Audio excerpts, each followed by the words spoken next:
Енжарлықтың емі. Ертеде бір ханның жар дегенде жалғыз баласы болыпты.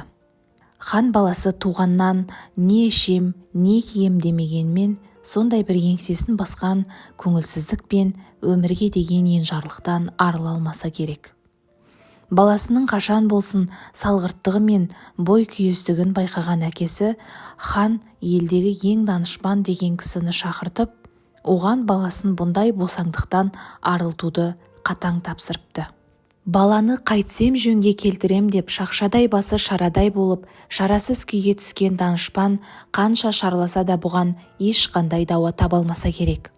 Ең соңында тым болмаса өз басын аман алып қалу үшін алыс елге қашып кетуді ұйғарыпты. Дорбасын арқалап ел сыртындағы бір қырға жеткенде қой жайып жүрген бір балаға кездесіпті. Бала әлгі данышпанға: «Бүгін өзіммен бірге тамақ алуды ұмытып кетіппін. Мен ауылға түсіп қайтқанша сіз малдарыма қарап беріңізші» деп жатып кеп өтініпті.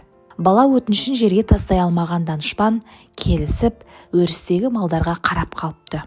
Бала кете сала-ақ мал ішінде ойнақтап жүрген бір лақ байқаусызда тереңірек бір жыраға түсіп кетіпті. Малға қарап отырған данышпан өзіне табыстап кеткеннен кейін ұялғандықтан жыраға түсіп әлгі лақты алып шықпақ болып әрекет жасай бастапты. Лақты жырадан сыртқа алып шығу оңайға соқпапты.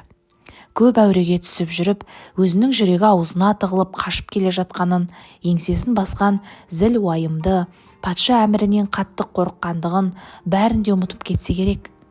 Ақыр соңында ақ тер көк тер болып, лақты арқасына байлап әрең сыртқа алып шыққан данышпан бұл әрекеттен өмірдің бір шындығына көз жеткізгендей болыпты.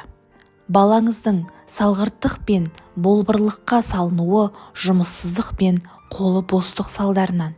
Балаңыз берілген жұмысты қолға алып, өзінің сол жұмысқа деген жауапкершілігін сезіне кіріскен кезде уақыт та сондық жылдам өтіп, оның өмірге деген қызығушылығы мен құлшынысын да арттыра түседі деп өмірден алған сабағын қорытқан екен.